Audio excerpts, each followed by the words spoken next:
everyone, Cheek here with another Transformers review, and today I'll be reviewing the Transformers The Movie Studio Series Soundwave with Buzzsaw, Ravage, and Laserbeak. May as well jump straight into the comparisons because, man oh man, that is a crazy cool setup if I do say so myself. I know this isn't the exact battle scene the way it happened in the movie, but it's still pretty cool. And you could say that maybe it wasn't the battle for Autobot City, but that was the only backdrop that made the most sense to use for this set. Obviously, Ratbat did not come in this set. That came with the 86 Perceptor. But now I have Ratbat, Buzzsaw, Laserbeak, and Ravage. I did at one point have the 86 Rumble, but since I didn't really care that much for the...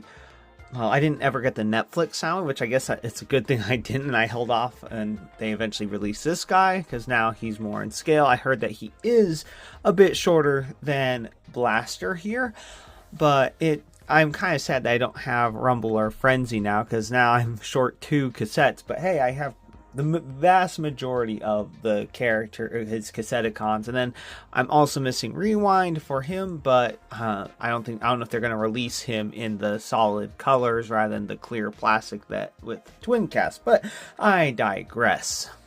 But yeah, these two are really cool, and I am really considering bringing them to work and having them on my desk to kind of reenact the desktop that I have for my work computer, which is Soundwave and Blaster having a battle in front of a very beautiful mountain scene. I like it because, well, one, I love Blaster and Soundwave, and also it's just such a beautiful, serene backdrop to them having a battle. But man, these two look so great together, and they're about the same size. Soundwave is ever so slightly taller from the looks of it, but they're so close that it doesn't really matter to me. And besides, Decepticons, generally speaking, tend to be a little bit bigger in build anyway. But oh man, they look so good together. One thing that is such a pain to me, and I understand that in the toy you could have it with the gun like that if you wanted to, but why in the world did they do it like this? In the cartoon, it was always depicted like this, and for whatever reason, it looks like the silver paint is a little scratched up on mine. That is my doing by accident. I was trying to disassemble the gun so I could maybe try to figure out a way to fix it, because I did see a video on YouTube, but apparently you have to use like a heat gun or something to loosen up the glue that they use, which is really sad. It's like this is like a near perfect figure for the Chug line, and then they mess it up like this. This is just a super easy fix that you could have done. You could have even had to where you could rotate it around, spin it around there. But why, oh why, did you do it like this? It makes me so upset. Like, otherwise this is pretty much a perfect set, and I know people complain about Ravage the way he looks. I think he looks actually okay once you get him transformed. Only thing I don't like really necessarily is that peg to make this into like a handheld gun like they did with Ratbat here. And then also with Laserbeak and Buzzsaw, I will say I did do something a little bit different. The instructions say to have the peg facing out, but then that just looks really bad in my opinion, because then it looks like it has a weird bump there instead of just the two boosters. The boosters are gray. I don't care too much about that. My biggest gripe, though, with Laserbeak and Buzzsaw, or this mold, is just that you can't really move the wings. Like, the best you can do is putting them down like that. I mean, they look okay. I mean, it's not like they're absolute garbage or anything like that, but I feel like they could have done a better job. Ravage, I think my only gripe is the back of the head just looks a little weird. I mean, I guess if you look at it from the side, it's not too bad. But from the top, it just looks so weird with that hinge right there. I do like the way the boosters look. The initial pictures I saw in the product shots and all that looked pretty bad. It doesn't look the greatest, but it's still better than... it's still not as bad as I feared. I feel like they used similar engineering from Steeljaw, but I don't feel like it worked as well with Ravage, because at least it's kind of, the bumps are hidden by the mane, so the head doesn't really feel like it's getting sacrificed by that. Anyway, this is not so much for Blaster, that is just for comparisons. Soundwave obviously can hold his gun in either hand. His hands do open and close. Unfortunately, the forefinger that points is not on a separate hinge, but it is shaped like that so that he can press the button, which, like I said, he can do it. It's just a little tricky because it is on a very stiff double hinge for the elbow, but the wrist is also on a very stiff mushroom joint. And now that I'm trying to do it, can't really get him to do it. But it can be done. It can be done because I did it, and I actually physically, yeah. See, you can push the button. That's my big guideline on Soundwaves. I mean, for core class, it's a little different or something for the really small ones. But the big thing for Soundwave is, can he press his own button? Can he press it? Yes, he can. It might be a little tricky, but he can do it. And man, he feels very sturdy. I like this. Like nothing rattling around. But I will say the only downside is, at least with Buzzsaw anyway, he kind of sticks in the chest really well. But man, look at that internal detail. It's not really painted, but that molded detail is really nice. That nice Decepticon emblem. So even without a cassette inside, he still looks really cool. Head is nicely done. I was half expecting it to be light piping, but it is not. But it still looks really nice. Head is on a ball joint, and I'm not doing articulation yet, so I better not do that. But the red stripe right here, silver right there for the buttons, or yeah, it's a silver. But I like the colors. This is a little bit more for the toy deco, but it still looks really nice.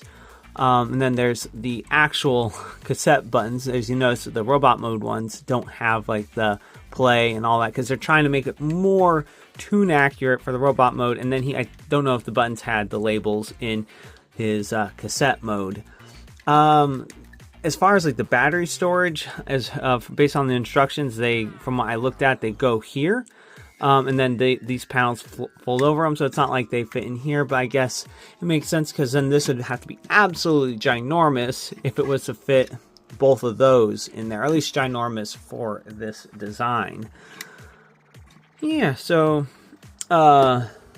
as far as, like I said, articulation for the little cassette cons is very limited. The only thing you really get is the head, so you can look around a little bit, but that's also kind of more of a transformation thing. Ravage obviously has a bit more because he has all 4 legs, although the rotation of which is fairly limited. But then again, most beast formers or transformers that have beast modes generally tend to have very limited articulation as it is. But hey, there is a little bit you can get there, and then you get bend here and here. Then you also get bend at the tail. So Ravage is relatively articulated, just depending on how you want to pose. I think that's why it looks pretty bad in the product shots, because they had it straight like this probably, rather than having more dynamic cat-like posing that helps kind of hide that bothersome looking peg. And then you can also move his tail around. Transformation. And also for these little accessories, I don't plan on really ever taking them apart because it's like, why do that? But Ravage is fairly simple, but you kind of got to get his legs rotated up out of the way so you can flip around right there. Then split open his head and hope that I'm actually doing this right. I've only like transformed him from his cassette mode, and I'm pretty sure this is his cassette mode. It's really silly looking, but hey, let's give it the test. Does it fit? Does it fit? Does he fit? Yes, he fits, but it is a bit of a tight fit, and I will say it doesn't look the greatest in there, but hey, he wasn't as stuck as Buzzsaw. And then the transformation for the birds, or vultures, just like that. Like this, and like that.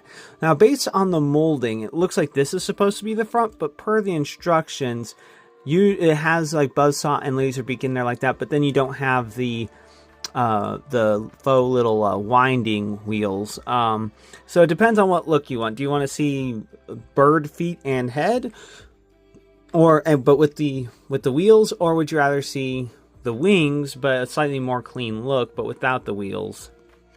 It's up to you, but per instructions it is like this. And why aren't you going in? There we are. Come on, get in there, Laserbeak. Yep. So it looks like out of all of them, Laserbeak and Buzzsaw don't fit in the greatest, but hey, looks like Buzzsaw is the worst. But let's try it this way and see how that looks. I think that looks more like a cassette, but yeah, I think that looks pretty decent. And one more test. Let's see how Rat Bat fares. Alright, so Rat Bat's wheels are like down here, but looks like he also fits. So there we are. They did make them backward compatible, but it makes sense. Why would they actually change the sizes? The only thing I think would have been nice if they could have included it, but this is more like a masterpiece or third-party thing, but is like a little cassette cases for these guys, so that, because obviously he can only hold one at a time. Alrighty, so time for articulation. Head is on a ball joint. You can look up and down. Doesn't really get a whole lot of wobble, but more than most. Head can do a full 360. Arms can go out that far, more than most. Can do a full 360 that way. Very stiff bicep rotation. Double bend at the elbow, so very good postability there. There is a wrist rotation, but well, it's not as stiff as it was when I first opened him up, but still pretty stiff. Hands can open up and close just a little bit. Waist rotation, and I'm getting smudges all over his door. Oh well. He can do the full splits, a little over the full splits. Thigh rotation, legs go forward that far, back about that far. Looks like I pushed a panel in by mistake. Oop. Yeah, I did hear something about that. Apparently there is an issue when grabbing him, or was that, maybe I was reading about a different transformer, but either way, looks like something that you gotta be careful about pushing on, or else you're gonna have to open up his legs. Anyway, where was I? Oh yes, a little less than 90 bent at the knee, ankle tiltage, and ankle swivel, which is pretty cool, so you can get a little bit of rotation as well as pivot, which is definitely always nice to have.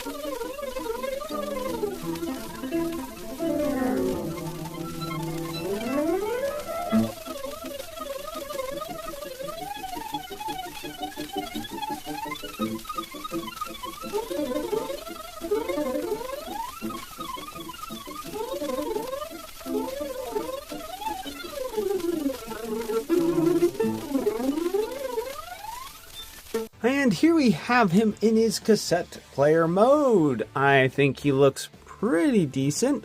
Not the worst, not the best I've seen. I've definitely seen some better third-party ones, but hey, I digress. This is third-party. This is Chug.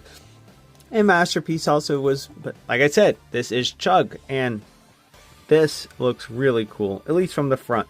From the side, looks okay. From the back, that's when other things start to fall apart or whatever, so to speak, but I do like this. I'm glad that this part doesn't poke up at all, like right in there. It just sits down so you don't see that. So all you see is the button. Of course, he's a little fatter than an actual micro cassette tape player would be, but hey, it is what it is. But it's really hard to do that when you're making a box, essentially.